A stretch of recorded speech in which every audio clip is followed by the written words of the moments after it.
You're watching the Battered Fans Network. The Herons are champs. Yeah. Roll south to Freedom Park, rockin' pink and black. Official tissue in the 305, bounty full of grapes. The Batter fan with Chris and Dan dropping hot takes. Messi and the Herons start the season with a star on the crest, so 29 fan bases can cry, cause we the best. Sign homegrowns like Noah, Frey and Ruiz, replacing goats with grapes. Yeah, Miles got the cheese and he called it. Freedom to dream was the backbone. From Lockhart to Miami, it feels good to be at home. Multiple times a week on YouTube and audio. Take the time to subscribe, like and share the show. So check and chat, grab your MLS cup and come in. No question about it, I'm ready to get a star again.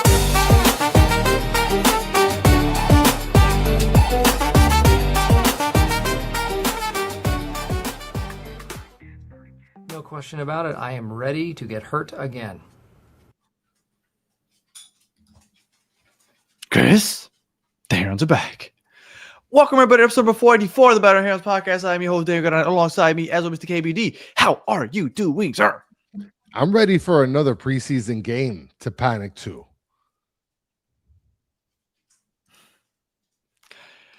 We're heading to Medellin. It's very cool to hear Inter Miami's going to Colombia. Their first time ever as a team, at least going over there. I have a feeling that they're having a hard time selling the tickets because the people that seem to organize think that everybody's dying to see Messi and will refinance their homes to go see him. It's not the case. People need to stop overpricing and price gouging. People want to see Messi, but they can't afford to see him at the prices that we're doing. But I'm hoping that they figure out how to sell out that stadium because it's going to be a cool environment. And I don't know if you heard, Chris, some reinforcements might be on the way because we're dealing with Garber bucks. We're just throwing $5 million at everybody here in Toma. We don't give a fuck. Yeah. Well, and I was telling Tommy told us about this in the morning. We spoke to him. I told him, look, $5 million over 20 years is only $250,000 a year. So that should make sense to me. The math sounds like it maths. Yeah, the math is mathing to me. All right. Well, it's been a while since we have a first-time guest, right? We have a lot of regulars on here, come on, go from different teams, but we haven't had a first-time guest in a while. So we wanted to spice it a little bit and bring somebody for the first time. We have somebody that covers the MLS as a whole. And shout out to Pedro Potter for making his normal appearance. That covers the league, Colombian, follows a little bit of the Colombian league also. So we figured perfect time to have him on. So without further ado, I'm bringing on Andy De Osa. Where'd you go, Andy? There you are, Andy. How are you doing, sir? What's going on, y'all? Happy to be here. Or like we say in Medellin, tres que parceros. Excited to talk to you guys, man. Yeah, see, we're ready. We're ready. And I mean, before we get into the whole Medallo and Colombia, Miami going to Colombia, you cover the MLS, so you follow the MLS as a whole. Your thoughts on Miami? Are you a Miami hater right now, or do you think it's good for the league? I love it, man. I truly do love it. I think, first of all, David Beckham being behind all this is pretty cool when you think about the history of MLS and how important he was to the LA Galaxy. But everything that they said they kind of wanted to do, they kind of were able to do with this MLS Cup victory. Like, everything was a culmination to get to that point, and seeing how excited Beckham and the Mas brothers were, I thought it was cool. I mean, it's Messi, right? Like, people can hate all they want, but having the best player in the world or the best player ever, regardless of what your stance is, in a league that is trying to grow, it's only 30 years in, like, I think it's a pretty cool thing. So, yeah, I understand everybody that's not a Miami fan's dismay of the team and having a super team in MLS. But listen, man, MLS needs villains. MLS needs people to root against. And I think this is perfect for the future of the league and the iterations of the growth of MLS. So I'm all for it, man. Do you think if they make it to the final of the Champions Cup that MLS fans will be rooting for them because they want an MLS team to win, or against them?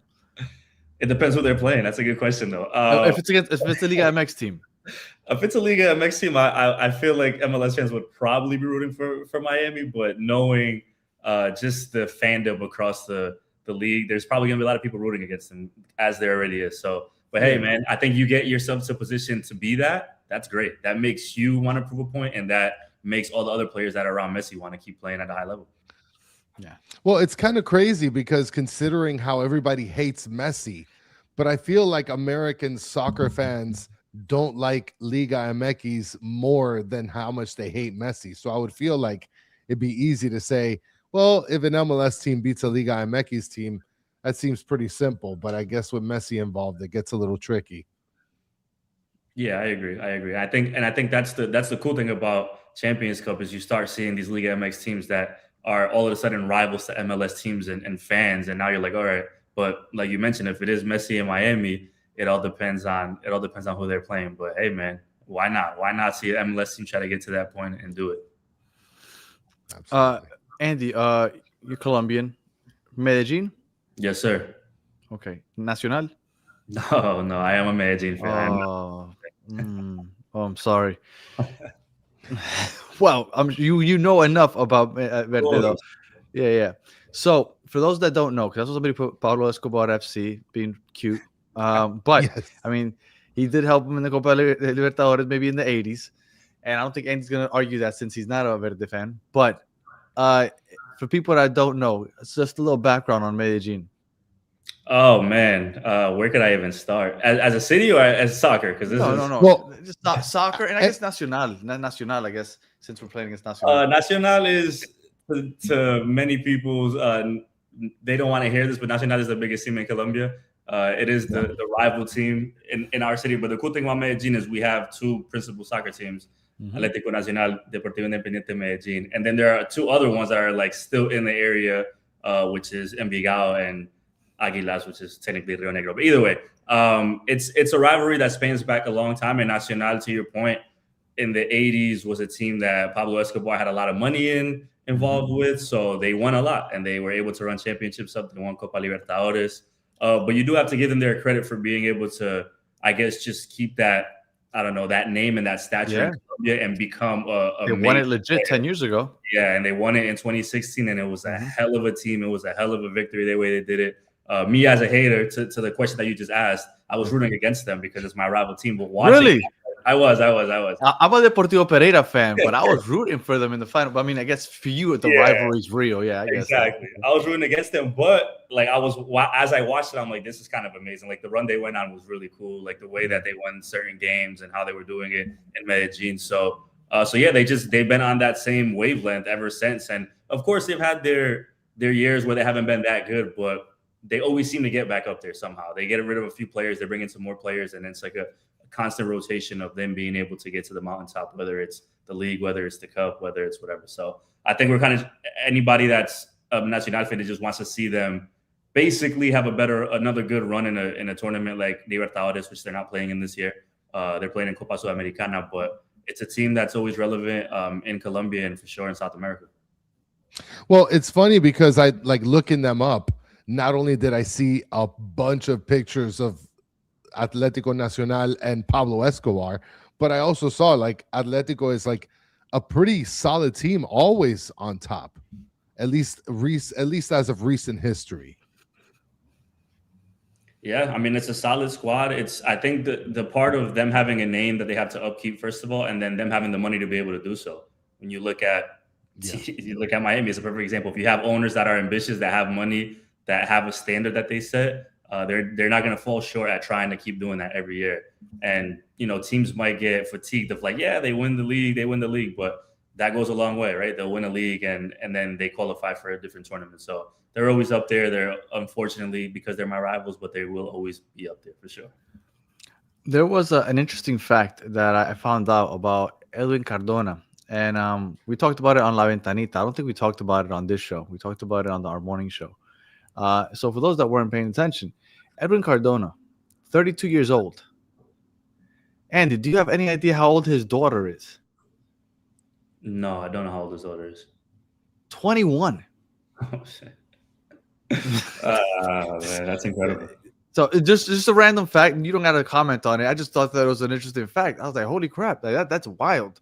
People get, hey, he's a ball. He's been balling from a young age, is what I'm saying. Yeah, absolutely. Yeah, I guess I'll leave that one at that for sure. Yeah. All right. So, do you have people that you know in Medellin? Yeah, I was just there. I just got back a few weeks ago. I usually spend every December there. both of my mom's side and my dad's side of the family, they're both from Medellin. So Oh, so nice. I go there. I go there often. I try to go during the holidays. I was actually at the Medellin National final. So well, my family stays in Pereira, so I don't know anybody in Medellin. So since you do, what have you heard about this game? Like, are people like complaining because of the ticket prices? Are people actually going? Like, what have you heard about the actual game? There are a few things about it. One being the ticket prices. Obviously, we'll start there because it's the easiest point to pick at. It's absurd, man. The price range that they put on the game is absolutely ridiculous. Crazy. So the way that they're building it is like I forgot what they call it, the most El evento important histórico game. or something like that. Yeah. Some nonsense, and it's funny because I don't think perhaps people in Colombia might not pay too much attention to MLS, but I think they're aware that this is a preseason game for Miami. Like, this isn't a Miami team that's coming in like some crazy form. Like, I understand that it's messy. I understand that. And for Nacional, it's also weird too because they only played like one league game so far. So this is like almost right in the middle of like nothing for them, where they had to probably postpone a league game or two just to host this game.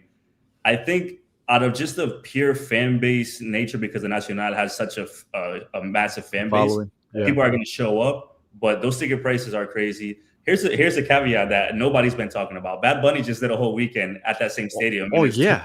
So the field is going to ruin the field. It's going to be absolute shit. The field is going to be terrible conditions for the game. I was going to bring that up. Yeah, I heard that the field is horrible after that concert. Yeah, it's bad. So all of that encompassing, like, sure, it's cool because it is Lionel Messi. But I was thinking about this, dude.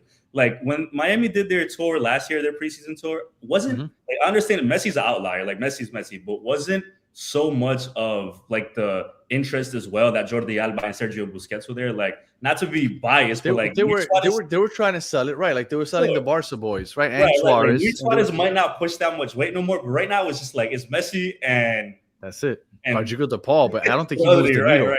That's not moving the needle, especially it's not. In Colombia, where Messi has to go play qualifiers every so often. That like people have seen him in that country. You know what I mean? So it's weird to me, but I get the money part. It's funny you say that. I'm sorry, Chris. I know you're about to say something, but yeah, go ahead. I was talking to my father about that like an hour ago. I was at my father's house and I was talking to him. I was like, they're charging people the Messi tax, but they see him play in actual qualifiers that matter in Colombia.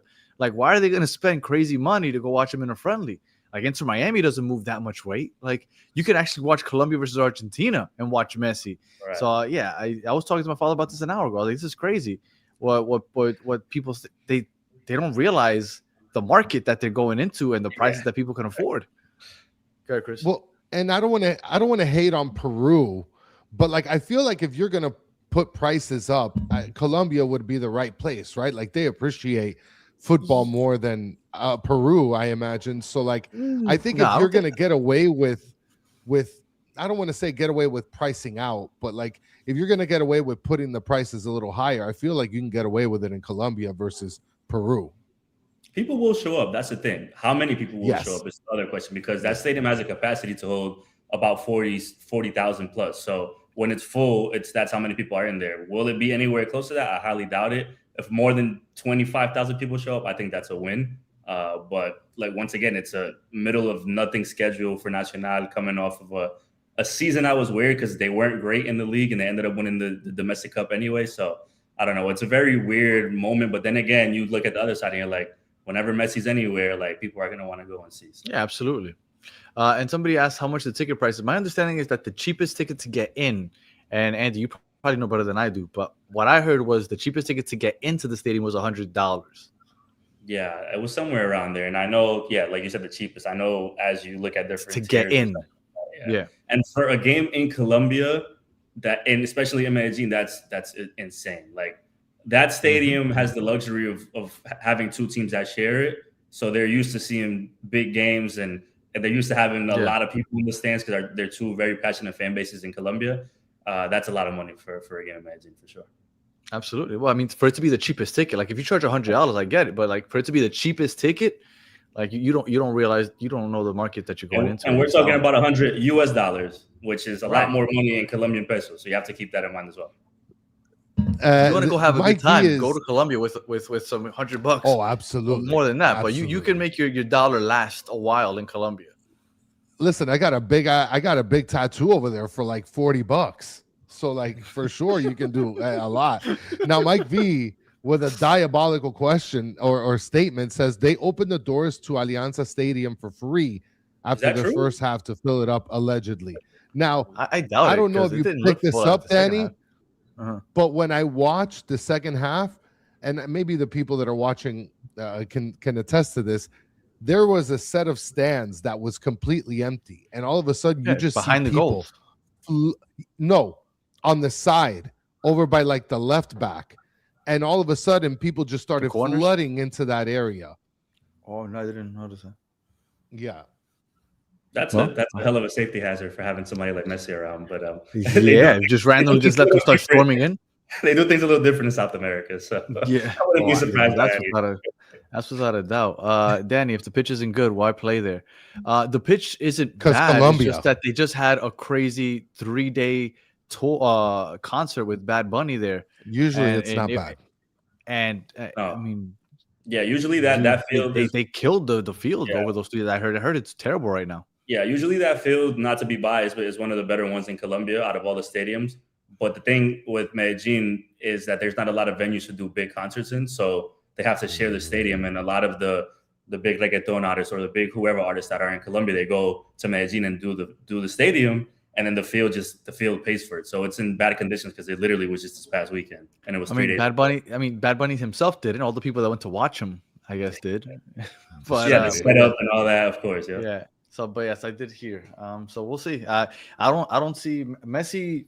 Now that this is the 3rd preseason we see him in, historically he just runs out there about 60 minutes. He'll start the game. He'll play the first half and then the first 10, 15 minutes of the second half. So I'm assuming you're going to see more or less of the same this one. Yeah. I think Messi's smart at this age in his career. Like, he knows when to pick his battles. Even when he plays with Argentina, he knows like certain times he's going to turn up, certain times he's not. So it's not. He's not going to run his ass off for this friendly. Right. But if he sees the chance though, he'll take it and he'll score. Of course. Chris, you were going to say something? I was just gonna say, hopefully they can be able to scout somebody on that Atletico team, Danny, because I told you, Inter Miami needs a Colombian.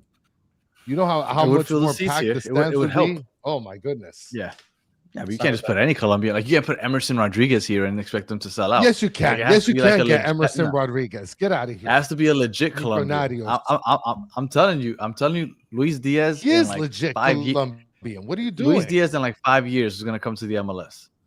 No, I'm telling you. Not 5. Give him a little more time. How old is he? He's like 29 right now. Nah, is he 29 already? I don't think so. It's probably maybe, but 29. 5 years seems too fast. But either way, no, there is. I feel like Nacional, if there's going to be a team in Colombia that you look at to have some talent, they do a good job with their younger teams in their system. So it's definitely a good team to keep an eye on for sure. There's a few ballers on that team, I'll say. Yeah, I still don't understand. I still don't understand how Inter Miami doesn't try to just go get James for like $50 and like a Happy Meal. Like, Messi hates him. He'll come over here. Well, yeah. Well, you know what? I don't know how you felt about that, Andy, but I was so mad at James. The way Messi just made him cry in the middle of the pitch. Like, it pissed me off so much. It's like, I understand everybody respects Messi, but like, dude, like, stand up for yourself. Like, fuck. Like, yeah. To your question earlier about that, that's the one thing that about Miami being like that villain in MLS. It's like, I understand the respect for Messi, but when the ball is rolling in between the lines, there has to be a certain level of like, I'm gonna get here with you, and then when the game's over, we're cool. And yeah, I agree. Like, I'm sorry, man. If I'm a superstar and Messi's talking to me a certain way, I understand if you're like a young dude on an MLS team. But if I'm a dude that's won a Golden Boot at a World Cup and I played at Real Madrid, like, it's not gonna happen, brother. I'm sorry, man. No, and the way he, like, dude, I was so mad when I was watching that. I was like, "What are you doing, man? Get off the field. Get the fuck off the field!" Like, he made me so mad at that moment. Like, stand up for yourself, dude. You're not just representing yourself. Anyway, how do you see this game turning out? Do you think Nacional takes it seriously since it's like at the beginning of their season? They don't want to get anybody injured, or what do you think? I don't think they'll take it too seriously, but I think it's an opportunity for them to maybe gain a little bit of energy, man. Like I said, it's a team that didn't have a great league last year, and the thing about Nacional fans is they're gonna make you hear it as a fan base every time something goes wrong. So it's almost like them trying to turn the page, and it's crazy because once again they won a domestic cup, so they still did win something, and even that cup was like a consolation prize for them. It wasn't enough, so I think it's a good opportunity for them perhaps to get some energy going in the right way and try to kick this year off. But I don't think they take it seriously. Like, they'll play who they play, and it'll be that. When you saw Miami get their ass kicked by Alianza last week, whatever their name is, Alianza, whatever. When you saw they get their ass kicked, were you like the majority of us that said it's not a big deal, or were you like, ooh, I see some dents in that on that team? Yeah, I'm leaning more towards it's not a big deal. I'm gonna be honest with you, man. I don't ever put a lot of weight into preseason soccer in MLS because the offseason is so short in MLS. The preseason, I mean, there's still teams that are making moves right now, including Inter Miami, who should be announcing that next move anytime soon here. Tomorrow, supposedly. Like, there's just things that happen that it's like I understand the need to try to analyze something because it's like the first time you're seeing them on the field since they won MLS Cup, but I'm not putting too much weight into it, especially with a team like Inter Miami that it was great last year, won MLS Cup, and it's probably going to be better this year. So I don't buy anything into that loss at all. So if they get their ass kicked this week, you're still like, it's still nothing? Nah, I'm not concerned. I'll be concerned if somebody gets injured because you can't have two injuries in games. We lost one already, and he's out for 2 months. Yeah. So you got to think about it. Like Miami, it's so funny. Like they won MLS Cup, and then they said, "All right, who was the best goalkeeper in the year this year? Let's go grab him. Who was the best defender in MLS this year? Let's try to get him. Get him." Like it's what everybody's saying. They're mad, but they're operating like a big team should, and that's exactly what David Beckham and the Moss brothers want. What I like is that they're going within the MLS though, because the last couple of years they're trying to get so many other places. Like you got talent in the MLS, start plucking out the best players in the MLS, and I like that they're trying at least. Well, I mean, not so much. They just went and there's rumors out for this guy Tobias Ramirez, who's the most Argentine, who like literally came up through the Argentine ranks. He's playing for an Argentine team. He's like 18, 19 years old. There's no MLS on that, but I get what you're saying. Well, look how good it's been for Miami. Like somebody like Silvetti who plays and just plays great. Robert Taylor turned into a baller with Messi in the beginning. So it's like the gravitational pull that Messi and company have on the Inter Miami team is kind of wild. And Baltasar Rodriguez, like you could just start naming people. Tadeo Allende himself, like all these players turned up and look great. So I mean, they have a great thing going, and I understand the need to want more, but it's like that Inter Miami team ran crazy last year, and I think they're on the path to do it again this year, honestly. Yeah, I do also. And then I see Tommy was talking shit because he said that Miami was going to throw $5 million at another player, this left back. I forgot his name, but he's only 19, was it, Chris? He's 19, 20 years old. Tobias Ramirez is 19 years old, yes. Right. So, and everybody's like, how is it possible? It doesn't seem possible, right? But it is, because what everybody's been expecting them to do is to eventually pay down Segovia so he no longer takes a U22 spot. And if they do that, they'll slide this 19-year-old right into that spot. So, I mean, they got the money to do it. People are frustrated, but they're just finagling the system. Like, that's what you do. And you want to get a big baller, just get them on loan for the next year like that. They're just figuring out the way to make things happen. Like I said it after they won MLS Cup, Blaise Matuidi and Rodolfo Pizarro had to walk so Messi and Tadeo they could run, man. It's the dream that they wanted. The freedom to dream is here, man. And you guys have the new stadium opening this year. Everything is looking up right now, man. Yeah, man. Blaise Matuidi is still the mascot over there at the Bright Line station, by the way. He's at the train station as we speak.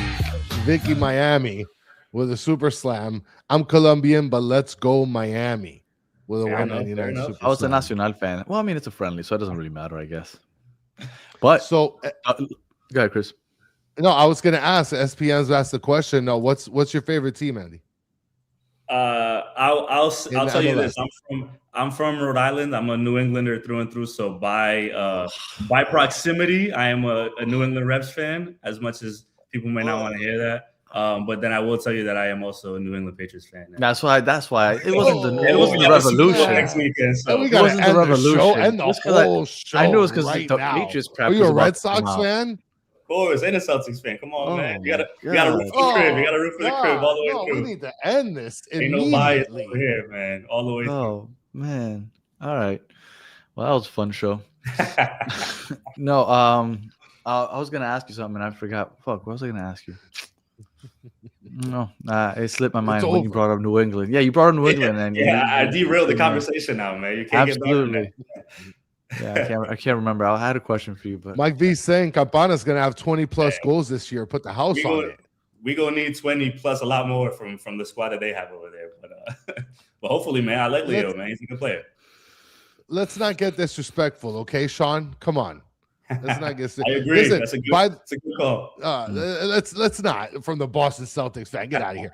Listen, I want to mention something about Campana. I don't know if you guys saw, but the New England Revolution actually posted him up doing a bicycle kick in Like training. In training? Yeah. Yes, in practice, like during active drills and stuff. So be careful. I don't know if I want to see him doing that too much because he gets injured every other game. So I might want to keep him on his feet. But if he's a good player. Like I think he could definitely he could do something in New England because there's not many good players on that team right now. Well, we're supposed to do we do an MLS show also, and we're supposed to do the most overrated players in the league. And I'll spoiler, Campana number one for me. I think Campana's a bum. Yeah. Oof. I think Tadeo Allende's up there also, but whatever. Let's call Mike V. That's a good question. I would have to think about that for a little bit, but I could probably come up with a list though, for sure. Yeah. So I don't know if you've heard. Well, there's rumors going around, and I believe that if Inter Miami win the Champions Cup, they're gonna try their best to figure out how to get into Copa Libertadores. Now, Liga MX has participated. It's been 10 years since they participated, but do you think that that's a possibility? Because I'll tell you, I think as long as Messi's here, I think they're going to try to make it happen.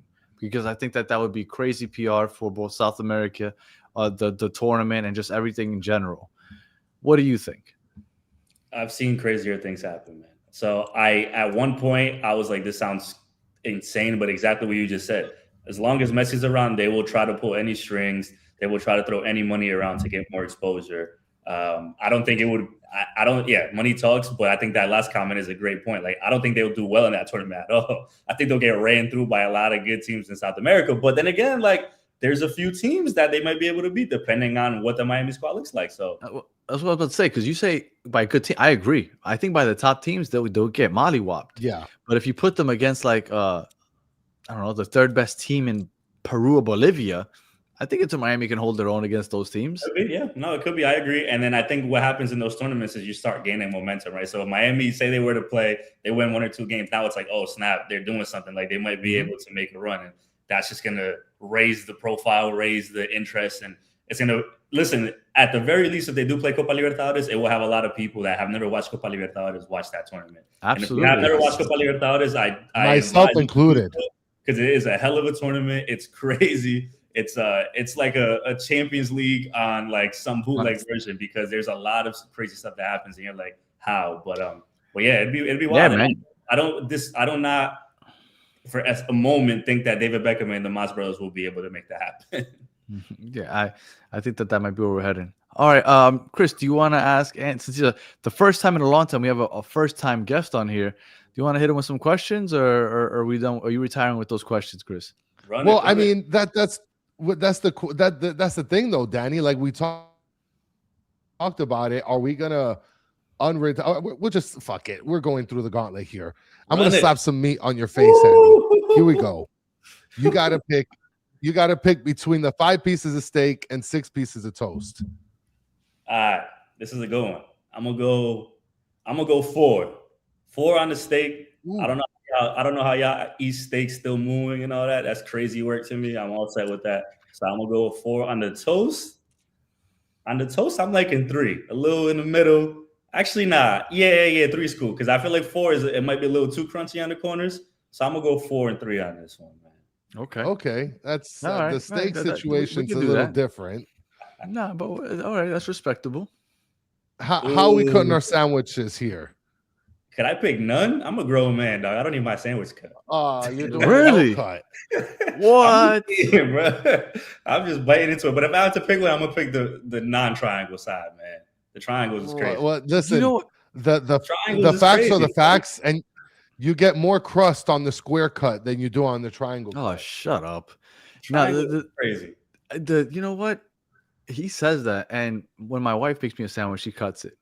But now that Andy says that, when I make a sandwich, I don't think I cut it. As soon as I put that other piece of bread in, I just start eating it. Straight up. The sandwich I eat, it's only cut if somebody makes it. You go to a restaurant. Otherwise, I'm biting right into it.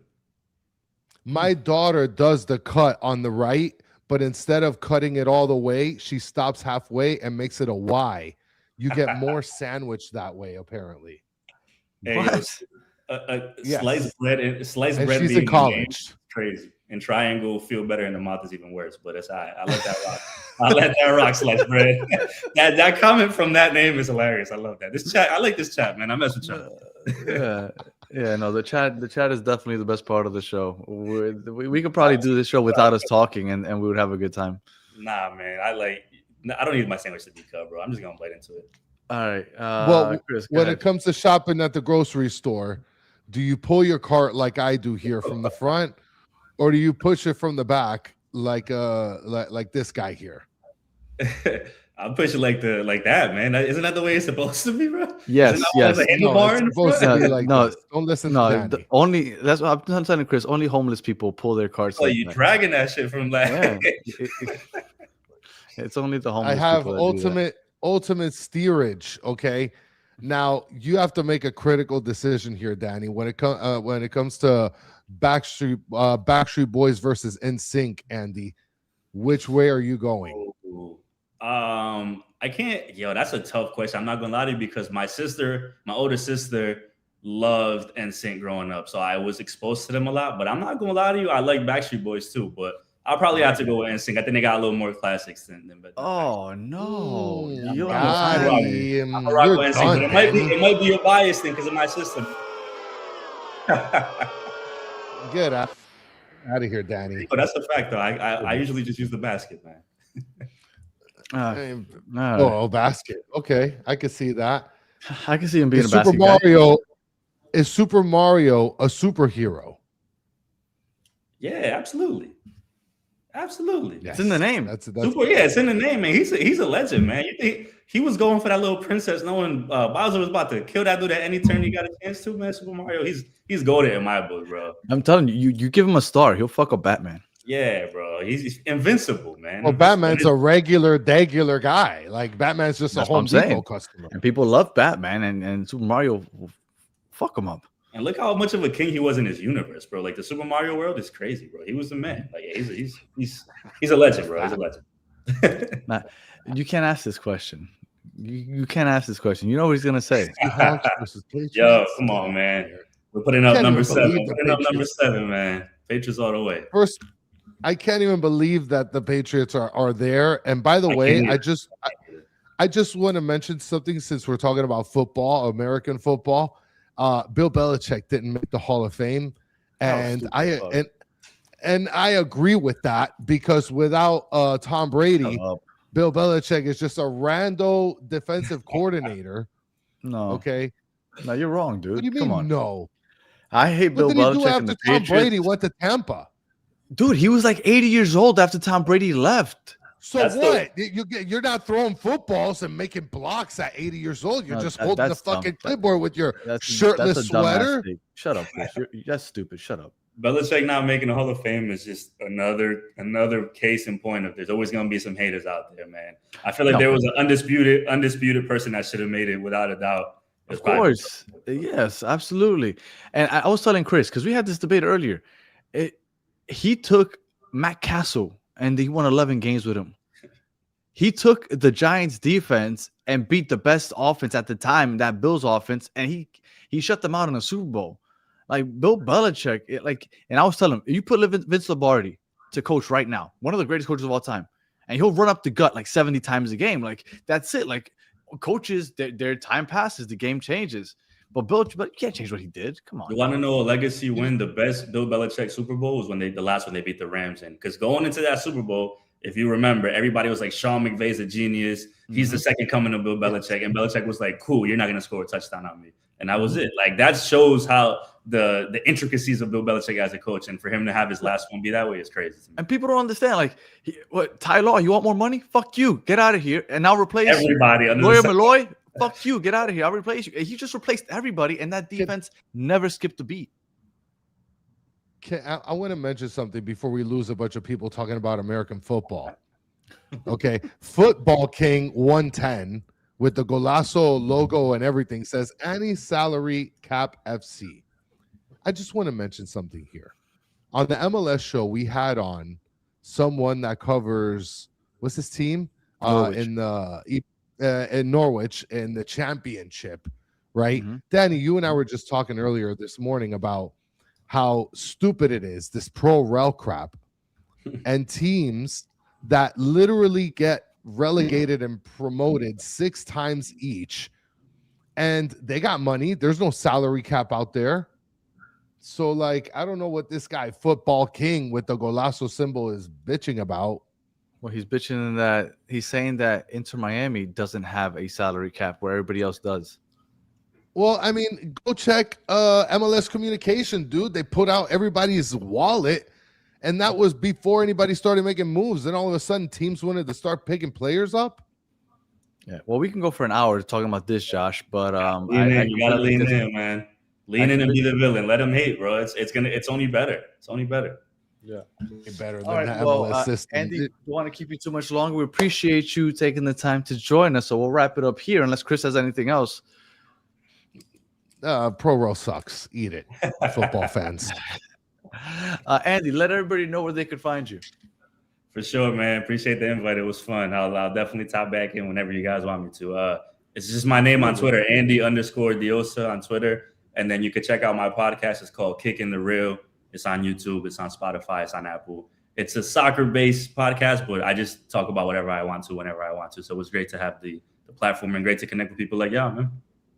Absolutely. Shout out to Alex Marsovich. Hope you join us tomorrow for La Ventanita. We're going to have another episode in the mornings where we're driving to work for the members only. Andy, do you by chance listen to hip-hop? Of course. Oh, man. Of course. Okay. Let's do this. All right. Just do this. Just go. Jay-Z or Nas? Hove, man. Hey, my guy. Hove. My guy. There we go. There's no question about it. My guy. Get out of here. There we go. That's my guy. Much apprecited. Chris is a backpack. He loves. If it's not a backpack rapper, he doesn't fucking. He wants you to say Immortal Technique. Like that's what he's like. Oh, Immortal Technique, the greatest rapper of all time. I'll tell you what. I'll tell you this before I get out of here. I'm one of the biggest Jay-Z fans you'll ever meet. I think I've been to about 17, 18 Jay-Z live concerts. Nice. It's Hove over everybody for me. It's not even a question. Not even a question. Me too. I'm originally from Brooklyn, so I grew up with Jay, and to me, he's the greatest. Yes, but Chris is a hater, so whatever. Reasonable Doubt and the Black Album is all he's got. The Blueprint don't exist. The